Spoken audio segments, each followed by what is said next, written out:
condición actual.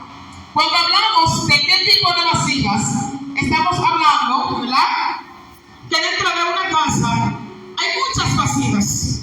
Si nos vamos a cada uno de nuestros hogares, tenemos muchas vasijas, ¿verdad que sí? De diferente forma, de diferente manera. Tenemos vasos. Hay vasijas que son tan especiales para nosotros que nosotros la tenemos ahí guardadita para cuando viene una persona especial o viene una visita a la casa, ¿verdad que sí? Que son esos vasos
evangelio y falsas enseñanzas, y estaban contradiciendo la muerte y resurrección de nuestro Señor Jesucristo.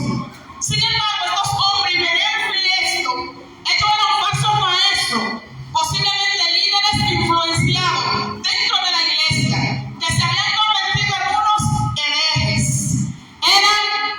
Eran unos distorsionadores de la palabra.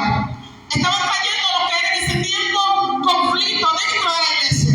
Por eso el apóstol Pablo le encarga a Timoteo a la iglesia, a Timoteo, para que enseñe la palabra, que use bien para poder sacar la doctrina que no era apostólica y que no era práctica en ese momento dentro de la congregación.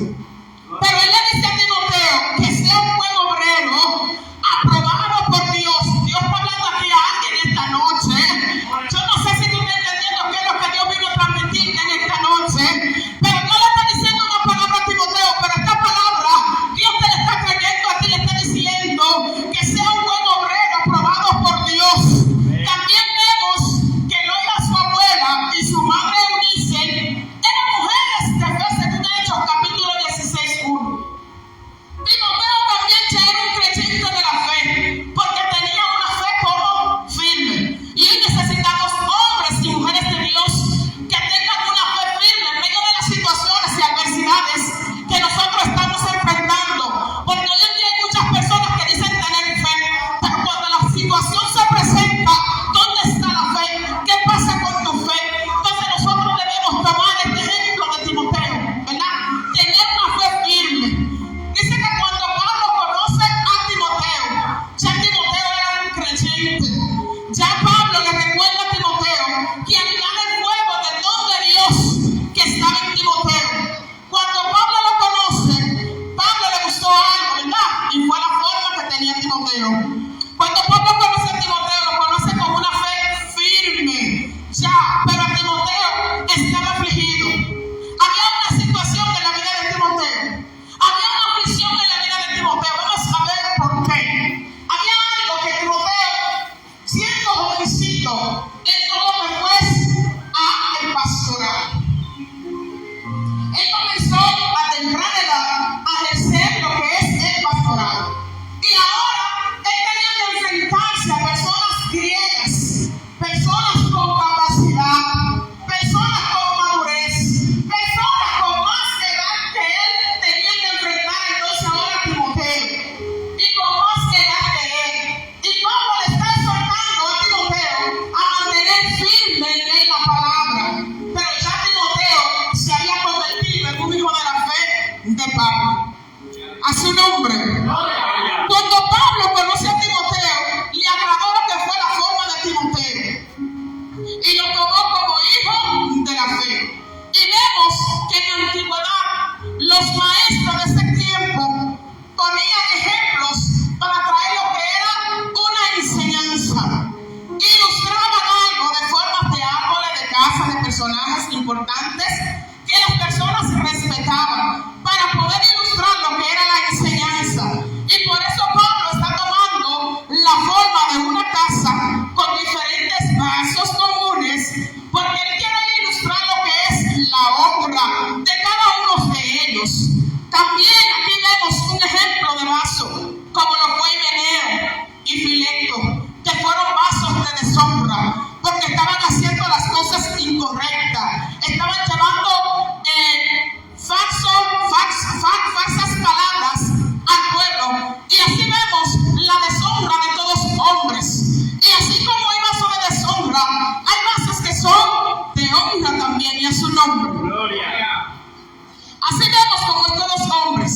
Así hay personas que no honran el ministerio. Así hay personas que no honran el llamado. Así hay personas que no honran a Dios, que reciben la palabra, pero que no la honran. Y muchas veces el siervo de Dios, ¿verdad? El hombre de Dios, la mujer de Dios, suelta una palabra, la escuchamos, pero no la honramos.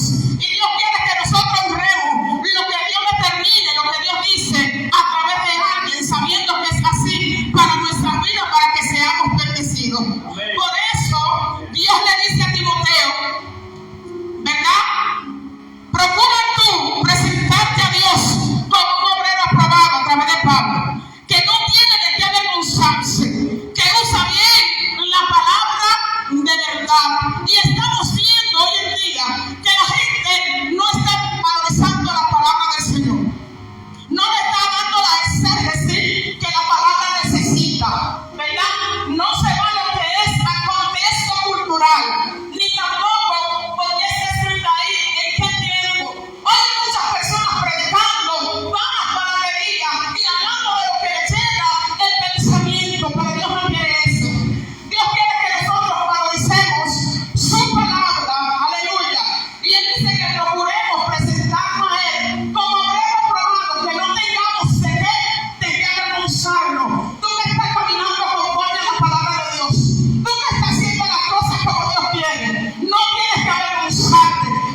sino lo de los demás. Pero la vasija de deshonra busca primero lo suyo, siempre son el primero, siempre son ellos, y no buscan, ¿verdad?, bendecir a la otra persona. La vasija de honra mantiene su integridad en Dios, pero la vasija de deshonra no mantiene integridad. La vasija de honra lleva una vida separada para Dios, pero la vasija de deshonra no lleva una vida separada para Dios, todo lo contrario. La vasija de honra busca la pureza de corazón, cuerpo y mente, pero la vasija de deshonra no busca pureza ni de corazón, ni de mente, ni de ninguna forma. La vasija de honra vive con reverencia, no solo en público, sino también en los secretos. Pero la vasija de deshonra no tiene reverencia ni en público, ni tampoco en secreto. La vasija de honra no se sirve a sí mismo, sino que busca el propósito de Dios. Pero la vasija de deshonra no busca el propósito de Dios y se sirve a sí mismo. Por lo tanto, ¿cuántos son vasijas de honra aquí? Amén. ¿Cuántos son vasos de honra aquí? Agradable al Señor. Yo no sé, comenzamos. Yo soy una vasija. ¿Dónde tiene que poner? Yo soy una vasija de honra. Aunque mucha gente no me va a calificar, anda. Mucha gente me va a ver que tú eres de honra. Y anda a Dios. Porque cuando tú tienes un llamado y tú eres honrado, al enemigo le va a molestar y se te va a levantar de una forma o de otra a hacerte guerra. Pero hay un punto bueno, que las vasijas de honra son usables. Amén. Ay, ay, ay, Dios mío. La vasija de honra se usa en todo tiempo y en todo momento. No tienes para ver. ¿Tú sabes por qué? Porque aún en la antigüedad, cuando la vasija la usaba y le tenían tanto tiempo que las orejas se le caían y era gastable, no la echaban a la basura, no la botaban, sino que le echaban, la usaban para echar grano y ponerla en un lugar. O sea, que aunque no tenía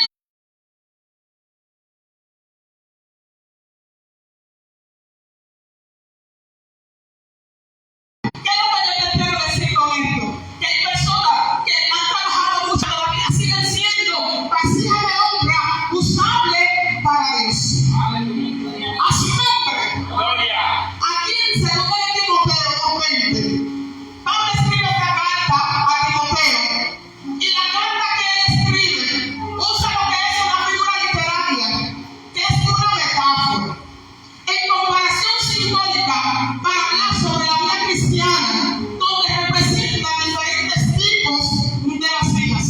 Y aquí nosotros vamos a ver que en el verso bíblico que leímos, Pablo le está diciendo a Timoteo que en una casa grande hay muchas vasijas. Y cuando habla de la casa grande, se está refiriendo a la iglesia, se está refiriendo a la comunidad del creyente. Pero cuando comienza a mencionar diferentes tipos de vasijas, vasos de oro y vasos de plata, quiere decir que el uso del oro y de la plata, estas son las personas limpias y fieles y útiles para Dios. Estas son las personas que han venido delante de la presencia del Señor, diciéndole al Espíritu Santo, purifícame, diciéndole al Espíritu Santo, en humillación, límpiame por dentro y por fuera. Y por eso dice que son las personas limpias, fieles y que son usables para Dios. Pero también aquí nosotros vemos que hay vasos de madera y vasos de barro. Son personas que están, pero no se han purificado. Y es así, hermano. Muchos se purifican, otros no, otros están hermanos, pero otros tienen que tener el interés, ¿verdad?, en acercarse a buscar a Dios y decir al Espíritu Santo de Dios, purifícame con fuego. Porque el único que purifica nuestra vida y lo lava, ¿quién es? Es el Espíritu Santo de Dios. Pero habla de una vasija de honra y esa vasija es vileza. Esto quiere decir que son los que agradan a Dios, lo que es indigno de Él. O sea que estas personas son agradables delante de la presencia de Dios, aunque ellos se sientan que son indignos delante de la presencia de Dios. Ahora miren que está a tu lado, yo soy una vasija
como su palabra dice. ¿Cuánto entendieron? Póngase de pie, vamos a hacer una oración. Padre celestial, que mora en las alturas de los cielos, te adoramos, Dios, te bendecimos, te damos gloria, te damos honra, te damos alabanza, Señor, gracias. Padre, he predicado tu palabra en esta noche. He hablado según lo que tú has puesto, Dios mío, que yo haya traído a tu casa. Te pido que esta palabra caiga en buena tierra, Dios, y que podamos ponerla en práctica, Dios, y que cada día nos encontremos como obreros aprobados delante de tu presencia, Señor amado. Padre, gracias por esta tu palabra, Señor. Te pido, Dios, que tú fortalezcas la iglesia, que tú fortalezcas a los jóvenes de esta casa, que tú cubras a los jóvenes de esta casa. Yo quiero que todos los jóvenes pasen aquí adelante, por favor. Y vamos a estar orando por los jóvenes, por cobertura, por fortaleza, por llenura de Dios cada día en su vida, en el nombre de Jesús. Padre, gracias, Señor, aleluya. Mi alma